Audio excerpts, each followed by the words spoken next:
Hello everyone, welcome to my channel. मैं रूपाली वर्मा आज आपके लिए फिर से लेखन कार्य संबंधी एक नया वीडियो लेकर आई हूं, जिसके अंतर्गत हम समझने वाले हैं औपचारिक पत्रों को।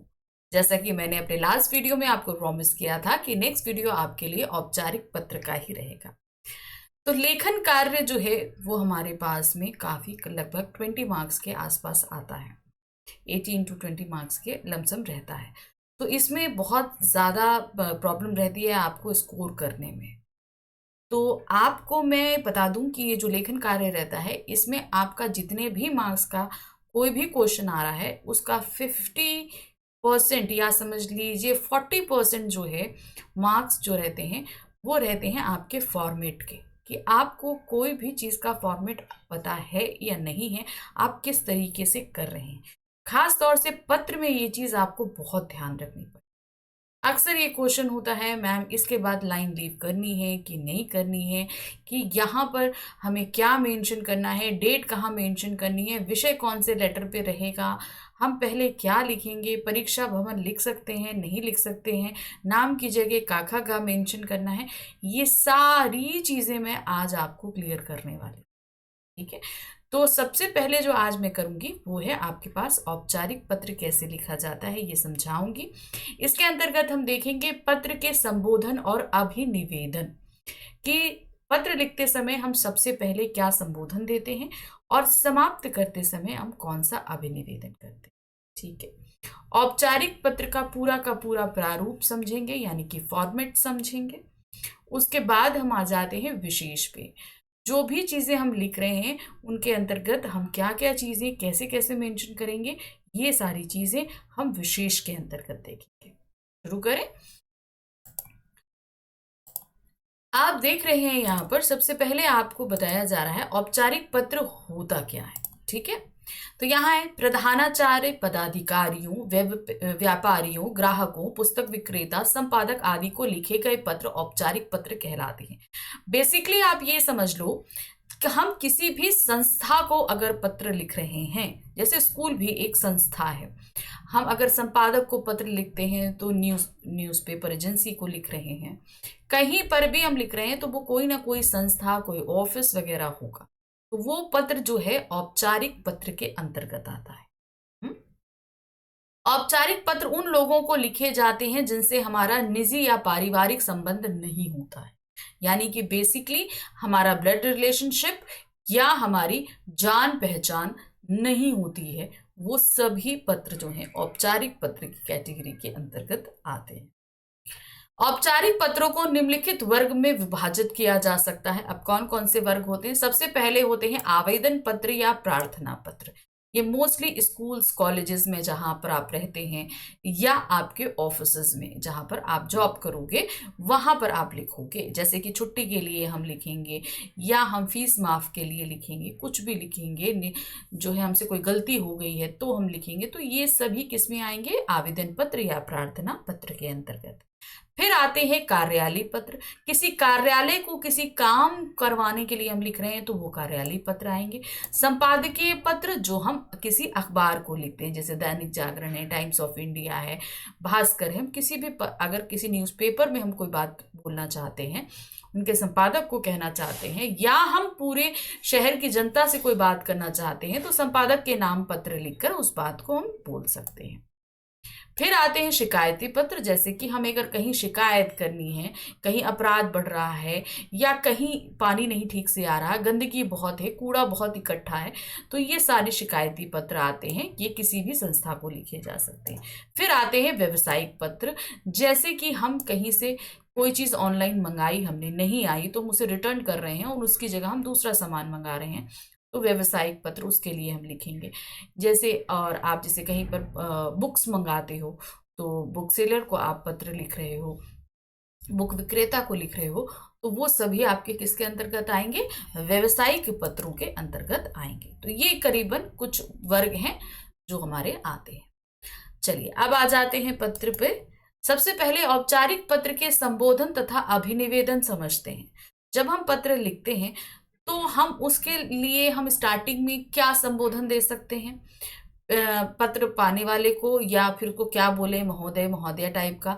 फिर एंड में हम अपने लिए क्या लिखें कि हम कौन है, भवदीय लिखें, प्रार्थी लिखें, आज्ञाकारी लिखें, ये सारी चीजों को लेकर बड़ा कंफ्यूजन होता है। तो चलिए उसको समझ लेते हैं कि किसके लिए हमें क्या मेंशन करना चाहिए। जैसे यहां पर देख रहे हैं, जब हम आवेदन पत्र या प्रार्थना पत्र लिखते हैं, बेसिकली हम किसको लिख रहे हैं, ये हम लिखते हैं कि जैसे हमने बोला, हम बेसिकली ये स्कूल्स के लिए लिखते हैं या संबंधित। जैसे हमने बोला आप कहीं ऑफिस में काम कर रहे हो तो वहां पे भी आप लिखोगे, तो वहां के संबंधित। तो पत्र पाने वाला कौन होगा, वहां पर प्रधानाचार्य होंगे या संबंधित अधिकारी। जैसे मान लीजिए आपके विंग के हेड हैं, तो आप क्या बोलेंगे, आप वहां पर आप HR मैनेजर बोलोगे या जो कोई भी बोलोगे, तो उनके लिए लिखो, है ना। मानव संसाधन अधिकारी, HR कौन होता है, मानव संसाधन अधिकारी होता है। तो आप प्रधानाचार्य लिखोगे या संबंधित, तो उनके लिए संबोधन क्या देंगे आप, महोदय, मेल है तो महोदय, फीमेल है तो महोदया या मान्यवर दे सकते हैं आप, ठीक है ना। तो ये संबोधन जहां से हम शुरू करते हैं, विषय के बाद हम शुरू करते हैं ना, महोदय, ठीक है ना, तो उसी के तो महोदया या मान्यवर कह के हम शुरू कर सकते हैं। फिर आते हैं अभिनिवेदन। लास्ट में जब हम लिखेंगे तो अब हम अपने लिए क्या इस्तेमाल करेंगे, हम कौन हुए, आपका कृपाक्षी भवदीय, इस तरीके से होते हैं। आपका आज्ञाकारी शिष्य भी हम दे सकते हैं, है ना, बोलते हैं ना। फिर आते हैं कार्यालय पत्र। अब कार्यालय पत्र में हम संबंधित अधिकारी को देते हैं। मान लीजिए निगम, जल निगम बोर्ड है तो अध्यक्ष महोदय होंगे, तो वहां पर हम मान्यवर या महोदय बोल सकते हैं। इसकी जगह एंड में हम क्या लिखेंगे, भवदीय या विनीत, और उसके नीचे अपना नाम मेंशन कर देंगे। फिर संपादकीय पत्र आते हैं, किसी जो है एजेंसी, न्यूज एजेंसी को लिखते हैं, तो वहां हमेशा क्या रहेगा, संपादक महोदय। हमेशा जब भी हम शुरू करेंगे तो वहां हम संपादक को लिख रहे हैं तो संपादक महोदय ही हम स्टार्टिंग में मेंशन करेंगे। उसके लिए हम महोदय या महोदया लिख सकते हैं। एंड में हम भवदीय या भवदिया या प्रार्थी, आप जो भी हैं, आप लड़के हो तो भवदीय, लड़की हो तो भवदिया या प्रार्थी करके भी आप मेंशन कर सकते हैं। फिर आते हैं नेक्स्ट, शिकायती पत्र। अगर हम किसी को शिकायत करते हैं तो जो भी संबंधित, जैसे मान लीजिए निगम बोर्ड के अधिकारी को आप लिख रहे हो, जल निगम को लिख रहे हो, बिजली बोर्ड को लिख रहे हो, नगर निगम को लिख रहे हो, जिसको भी लिख रहे हो, तो वो संबंधी को लिखने के बाद महोदय या महोदया, ठीक है।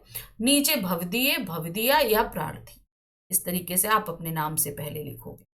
व्यवसायिक पत्र, हमने बोला ना, बिजनेस से संबंधित अगर कोई पत्र हम लिख रहे हैं तो उसमें हम क्या लिखेंगे, पुस्तक विक्रेता है, बैंक प्रबंधक है, व्यवसायिक संस्था है, जो कोई भी है, उसके लिए श्रीमान या महोदय जैसे शब्दों का इस्तेमाल करेंगे हम संबोधन के लिए। और नीचे लिखेंगे भवदीय या आपका प्रार्थी, जो कोई भी है उस तरीके से आप मेंशन कर सकते हैं। तो देख लिया आपने कि किस तरीके से हमारा संबोधन या अभिनिवेदन रहेगा, ये तो हमने देख लिया। लेकिन अब हम आ जाते हैं अपने प्रारूप पर, यानी कि पत्र के प्रारूप पे, कि किस तरीके से ये पत्र लिखा जाना है, ये जानना हमारे लिए बहुत जरूरी है। तो इसमें हम सबसे पहले, हमारे पास एग्जाम में क्या आता है, एक प्रश्न आता है, तो उस प्रश्न को पढ़ते हैं। क्या है, स्वास्थ्य अधिकारी को पत्र लिखकर क्षेत्र में फैली गंदगी के संबंध में अवगत कराएं। तो स्वास्थ्य अधिकारी को हमें पत्र लिखना है और हमारे क्षेत्र में बहुत गंदगी फैली है उसके बारे में बताना। देखिए क्या है, तो इसमें सबसे पहले जो औपचारिक पत्र हम लिखते हैं ना, उसमें सबसे पहले हम जिसको पत्र लिख रहे हैं उसका पदनाम लिखा जाता है, फिर उसके बाद उसका एड्रेस लिखा जाता है। जैसे हमने यहाँ लिखा, सेवा में श्रीमान स्वास्थ्य अधिकारी, दिल्ली नगर निगम, दिल्ली। तो आप जहां कहीं भी रहते हैं उसका एड्रेस दे सकते हो, कोई दिक्कत नहीं है। आप आगरा में रहते हो, मथुरा में रहते हो, बॉम्बे में रहते हो, चंडीगढ़ में रहते हो, उत्तराखंड में रहते हो, देहरादून में हो, मसूरी में हो, जहां कहीं पे हो भी आप वहां का मेंशन, श्रीमान स्वास्थ्य अधिकारी तो वही रहेगा। नीचे आप दिल्ली नगर निगम की जगह लिख सकते हो, देहरादून नगर निगम लिख सकते हो, मसूरी नगर निगम लिख सकते हो, कहीं पे भी कुछ भी नाम नेम आप मेंशन कर सकते हो। फिर उसके बाद आ जाता है दिनांक। याद रखिए हमेशा इसके बाद का फॉर्मेट हमारा रहेगा दिनांक का। दिनांक, जिस भी डेट को आप पत्र लिख रहे हो डेट वही मेंशन होगी। ये ध्यान रखना, ये जो क्रॉस क्रॉस हमने लगाया है ये आप क्रॉस क्रॉस नहीं लगाएंगे। मान लीजिए आपका पेपर 2024 में है तो आप 2024 ही लिखोगे। आपका पेपर 21 अगस्त 2024 को है तो आप 21 अगस्त 2024 लिखोगे। अगर 21 फरवरी 2024 है तो 21 फरवरी 2024 लिखोगे। जिस भी डेट को आप लेटर लिख रहे हो डेट वही मेंशन होनी है। फिर आ जाते हैं विषय को। विषय को थोड़ा सा हमें हाईलाइट करना पड़ता है, ये ध्यान रखना। पूरे लेटर में विषय हमें अलग से दिखना चाहिए, तो इसके लिए हम किसी भी तरह का हाइलाइटर यूज नहीं करेंगे, ना कलरिंग यूज करेंगे। उसके लिए सिंपल एक काम करना है, दो सवालों के जवाब यहाँ पर है कि किस तरीके हाईलाइट करेंगे। दूसरी चीज ये कि मैम पूरे लेटर में लाइन कहाँ पर छोड़नी है, तो पूरे लेटर में विषय से पहले और विषय के बाद बस दो जगह यहां पर लाइन छोड़नी होती है।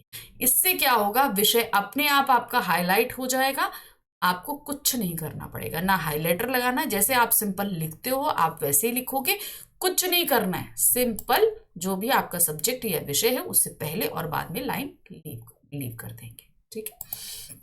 नेक्स्ट आ जाते हैं, उसके बाद आ जाता है सीधे संबोधन। प्राप्तकर्ता, दिनांक, विषय, फिर संबोधन। जैसे भी संबोधन आपको बताया गया है, श्रीमान, मान्यवर, महोदय, महोदया, जो भी आप लिखना चाहो वो पत्र के हिसाब से लिखेंगे। फिर है, अब आ जाते हैं विषय वस्तु। विषय वस्तु में जो भी टॉपिक, जैसे क्षेत्र में फैली गंदगी के बारे में है, तो आप वो पूरी बात इस विषय वस्तु में कवर करेंगे। इस पत्र के माध्यम से मैं आपका ध्यान अपने क्षेत्र में चारों ओर फैली गंदगी की ओर आकर्षित कराना चाहता हूं।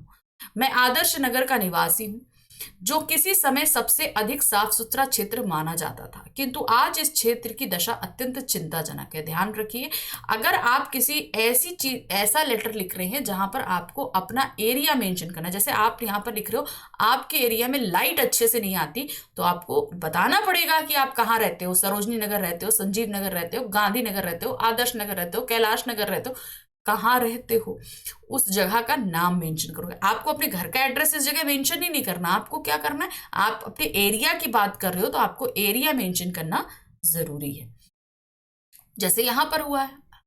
फिर जगह जगह कूड़े के ढेर लगे हैं, जिन पर मच्छर एवं मक्खियां भिन भिनाते रहते हैं, जिसके कारण हमारे क्षेत्र में रह रहे लोगों में मलेरिया तथा अन्य बीमारियों के फैलने का खतरा भी दिन प्रतिदिन बढ़ता जा रहा है। हमारे क्षेत्र में गंदगी इतनी बढ़ गई है कि क्षेत्र से जाने वाले लोगों को, आने जाने वाले जो लोग होते हैं, उनकी नाक बंद करके निकलना पड़ता है। इस कारण लोगों का जीना दूभर हो गया है। अतः आपसे निवेदन है, कृपया इस क्षेत्र के स्वास्थ्य सुरक्षा को ध्यान में रखते हुए बिना किसी विलंब किए महत्वपूर्ण कदम उठाया जाए।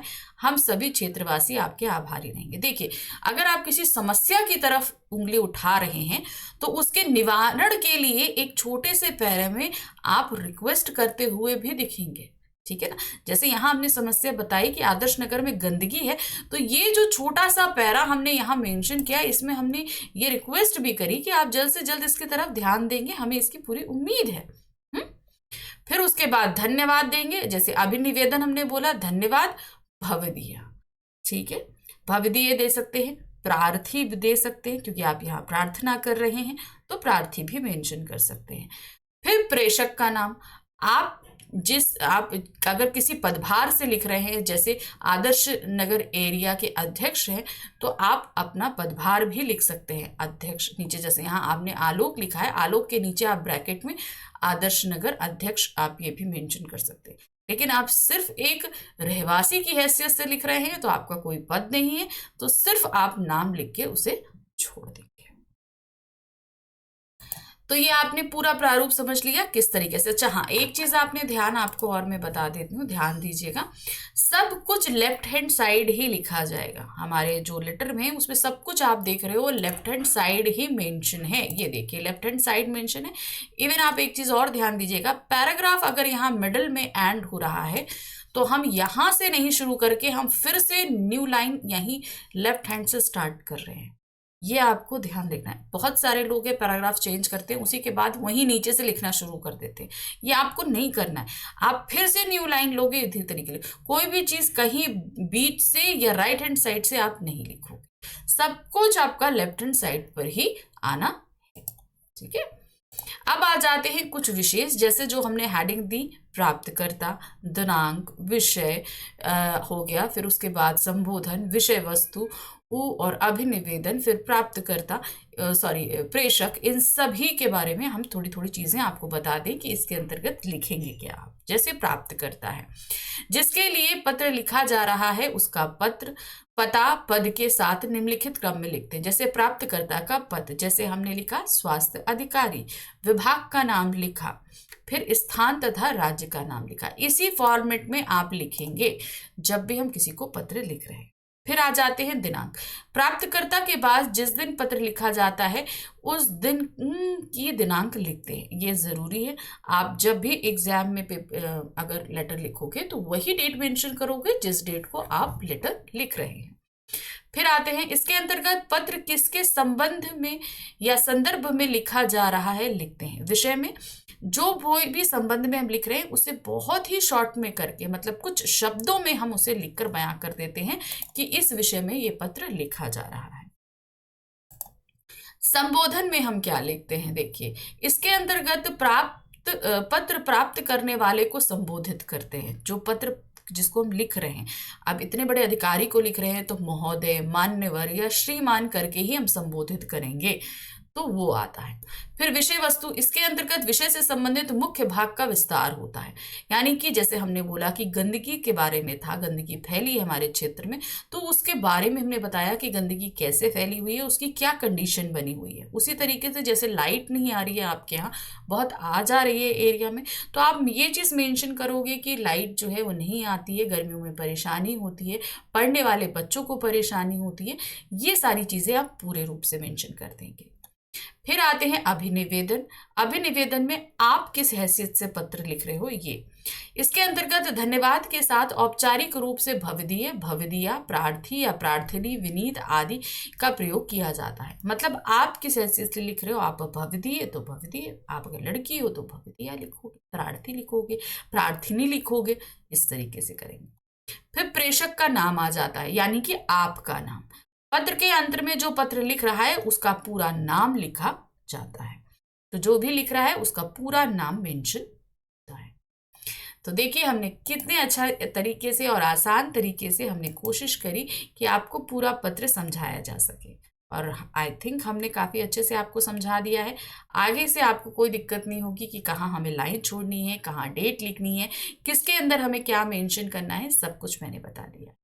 तो इसी तरीके से हमारा जो नेक्स्ट वीडियो रहेगा वो रहेगा अनौपचारिक पत्रों का, जिसमें हम समझेंगे अनौपचारिक पत्र क्या होते हैं, कैसे लिखे जाते हैं, उनमें हम संबोधन, अभिनिवेदन, अभिवादन कैसे लिखते हैं, और साथ ही साथ अनौपचारिक पत्रों का पूरा प्रारूप भी देखेंगे। तो मिलते हैं नेक्स्ट वीडियो में। Thank you for watching, bye bye.